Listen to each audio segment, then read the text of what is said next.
We're investigating an alarming situation unfolding in our schools across the state of Texas, including here in Houston. Assaults on educators at the hands of students are on the rise. Texas Education Agency shows an 18% increase reported in incidents from 2022-2023 to the 2023-2024 school year.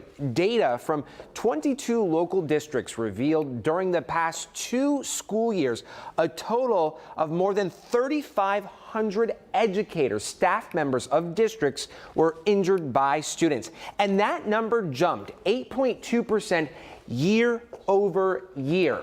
The districts with employees reporting the most caused injuries were Cy-Fair ISD, Aldine ISD, Fort Bend ISD. Now, for whatever reason, Houston, Klein, and Waller ISDs did not give us information we requested. Jackie Anderson, president of Houston Federation of Teachers, is here with us this morning to talk more about this problem. Jackie, good morning. Thank you so much for being with us this morning. We do appreciate your time. Thank you. When you hear about these incidents, when you see the data, 18% increase across the state, your thoughts? Well, it rings to me that our students are not getting what they need. They should, after COVID, there has been an alarming pull from our classrooms for counselors, wraparound services, and people who would offer mental health services to our students. And those are all lacking in our schools. So students are not getting the supports they need. And so I'm not surprised at all.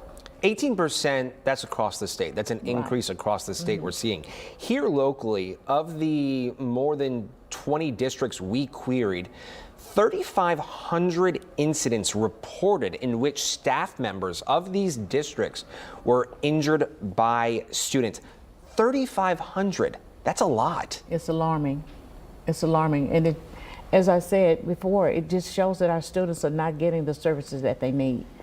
You know, students come to schools with many different types of baggages from home, and they need more than just academic instruction sometimes, and teachers are called upon to provide those services that they need, counseling, nursing, and things of that nature.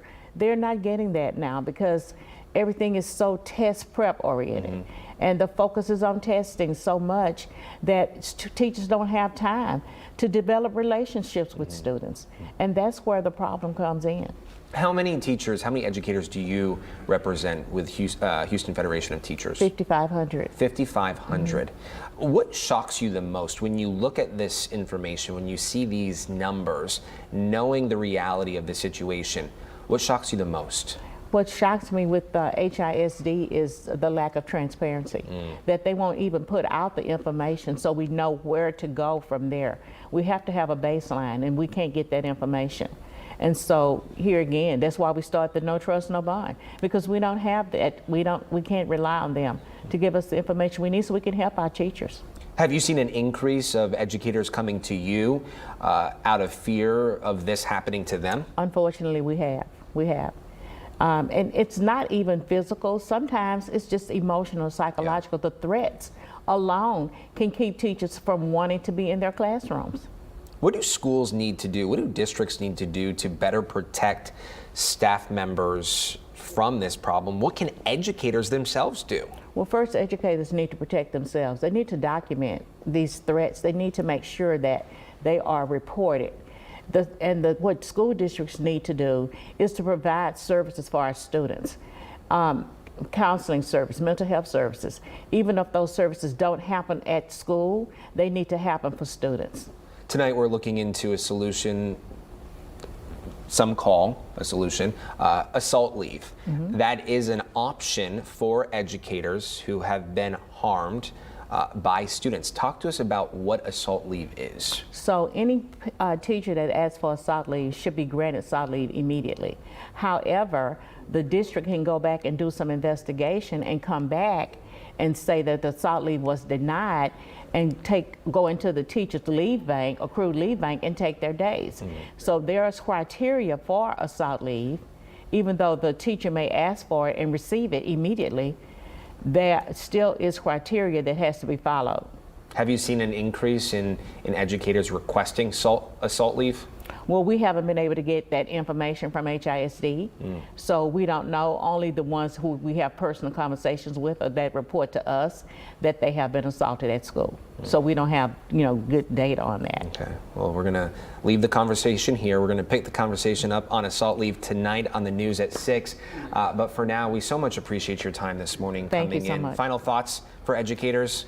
Please protect yourself, because this is a rising situation across the state. So I'm sure it's rising in HISD, even though we don't have specific data, but you need to protect yourself at all times. And Ms. Jackie, I do have one more question for you before I let you go. What would be your message to parents of these students? If you know that your child is experiencing some type of emotional problem or emotional stress, reach out to the school. At least put it on document, on paper, so that it will be incumbent upon the school district to provide some type of services, even if it's not at the campus. Yeah. Okay. Jackie Anderson with Houston Federation of Teachers, thank you so much. You're welcome. We appreciate your time. All right. Okay.